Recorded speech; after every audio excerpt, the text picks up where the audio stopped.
This is going to be a controversial topic covering women's rights, focusing on abortion, and going into detail about the things the media refuses to say. Viewer discretion is advised. One of the biggest arguments I have seen against, one of the biggest fears I have seen, are about women losing essential rights, which no, you are not. If you have been told or have heard that you are legitimately being fearmongered by the very people you believe should have power over you. I worry about the working class. I worry about my mother, a retired teacher. I worry about our elderly and their Social Security and their Medicare. I worry about my children's future, especially my daughter, who now has less rights than I have. You will not be losing the right to drive, the right to go into public with your hair and face shown, the right to get a job, go to college, practice religion to a sane degree. You will continue to have your own bathroom.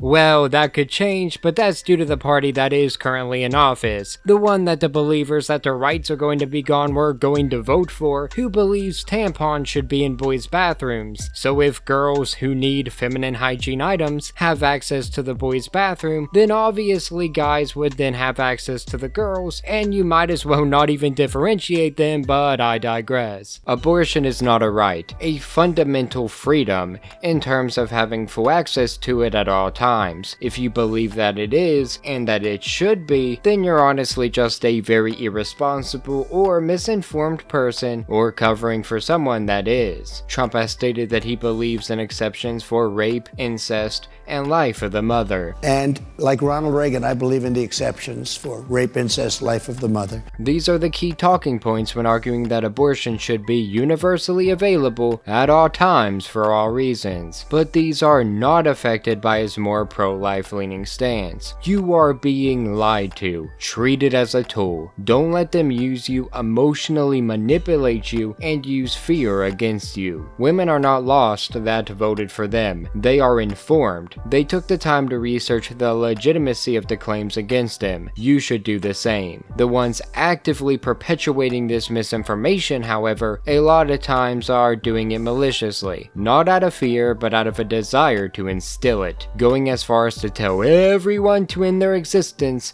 if you are questioning the legitimacy of their claims, even in a more encouraging way. They want unlimited access to abortions, so they can carelessly have sex and then just abort the mission whenever there are consequences for their actions, even if it means potentially terminating the life of someone who could change their world, their life, if they were allowed to live it. These aren't just random clumps of cells. This is developing life. Deciding when a life is substantial is end of the world type behavior. We aren't in a position where we should value life based on the value it can give to the world at the very moment that we consider it. This is the same situation that people get mad about in shows and movies when we get to choose who to leave behind, who to sacrifice, who deserves food during a shortage, who is most important. This is usually depicted in tyrannical situations, within evil corporations, during apocalyptic scenarios, etc., due to the fact that it's not a choice that we, as good people, should easily be able to make. And as humans, we generally cannot. That's why whenever abortion is talked about as if it's no big deal at all, the ones defending it normally refuse to acknowledge the fact that a baby is being terminated at the end of the day. Some want to call it a fetus, which is still a baby, but feels less humanized than the word baby, so it's easier on a conscience. There are other terms and other examples, but I'm just using this one as an example to illustrate my point. I'm not saying this as someone who is firm, even if I should be, that abortion should be 100% banned. I fully recognize that if I was in a situation where I had a wife that was unable to make the decision on if the baby was birthed or not, and there was a chance that either could die if life is chosen, or a greater chance my wife would die if I didn't choose her life over my child's, that would not be an easy decision to make. Unless I'm in that position, I can't say for sure what I would do. I should, as a Christian, leave it in God's hands and choose to go through with the birth. But as someone who could end up alone in the end, losing the two things that would matter most most to me in that moment, I selfishly may act in the best interest of myself. Plus, there's also the chance me and my wife could have discussed this situation, and whatever I choose could greatly affect my relationship one way or the other. If she wants to have it but I chose out of fear to not go through with that, she would have to live with that guilt forever as well. If she chose to abort and I risk her life to have the kid instead, it would be understandable that she would leave me right after, which is why I would advocate for marrying someone with similar beliefs and principles as yourself, but again, that's also best saved for another video. I'm not saying any of this as how I would actually act, or actually think in that situation. I'm just trying to cover most common bases while also using me as an anchor to help it make sense, if that makes sense. My point is that no matter what, no matter the person and the situation, it won't always be easy to know for sure what you would do. That in a situation such as that, I don't currently have the faith to say that I trust God as I should. So, I have now established that I am mostly pro-life, and made clear that although there should be religious bias, my feelings are not made based on my religious beliefs alone. Thought has gone into them. I have also spoken to many people who regret having abortions. Years go on, but the pain doesn't subside, a decision they struggle to forgive themselves over, even if there are understandable reasons on why they hastily made the decision that they did. Promoting abortion as if it's a harmless thing that is necessary for the way of life of women is honestly retarded. I don't know how else to say it. You go through a lot whenever you're pregnant. Feelings are heightened, decisions can be rash. It's a stressful experience from inception to birth. That being said, it can be hard after the fact as well, especially on the mental health. Whether you have the child or not doesn't alleviate the possibility of those symptoms, which are exacerbated due to the hormone imbalance that would be experienced. It's obviously not ethical to perform tests on if abortion causes more extreme depression after the fact than giving birth would, and I shouldn't have to tell you why, so most medical researchers just assume the depression to be equal in general and then more or less severe depending on things such as stigma, the environment, etc. Plus, having an abortion does have physical health risks as well, ones that the media conveniently forgets to speak of whenever they are glorifying it as an important piece of women's rights surrounding healthcare. From abortions that are incomplete, leaving fetal parts within due to the absolutely disgusting effects of abortion on the child that is being terminated. There could be blood clots. It happens in around 1% of abortions, I believe I remember, which is a lot if you take the time to crunch the numbers since it's a widely used practice for a majority of wrong reasons. Pelvic infections are a risk as well. Bacteria from the vagina or cervix may enter the uterus, causing an infection. Antibiotics may clear up such an infection, and in rare cases, a repeat suction, hospitalization, or surgery may be necessary in order to save your life. In admittedly rare cases, the uterine wall may be perforated during surgical abortion, potentially leading to internal bleeding and requiring surgical repair. Also, having an abortion while you have an untreated STI can increase your chance of having a pelvic inflammatory disease by up to 63%, which, given that a large majority of these abortions are occurring due to people sleeping around without thinking, a lot of people are going to have an STI and not even know it. There are more, but I'm feeling a bit ill, so I want to make sure to say there are a chance of future complications as well, especially if you ever want to have a child afterward. A 2013 study found that women who have had abortions are more than twice as likely to have a very early preterm delivery in future pregnancies. Premature infants have a low survival rate. I was one of them. You are not currently at risk of losing a right that may potentially save your life. As of time of recording, there are no plans to eliminate it as a life-saving measure. You are just at risk of losing the ability to abuse such a measure, rack up a kill count, and put your life at risk each and every time. This may seem harsh, but if you had a bit of discipline, took some responsibility for your actions, then you wouldn't need an abortion to begin with, besides in situations where it would be available. Don't have sex until marriage. Don't have sex on the first date. Don't have sex with everyone that breathes air. Take proper precautions if you want to have sex, but know that every time you do an action that's function is to create a life, you are risking during the creation of life. It's a decision you are making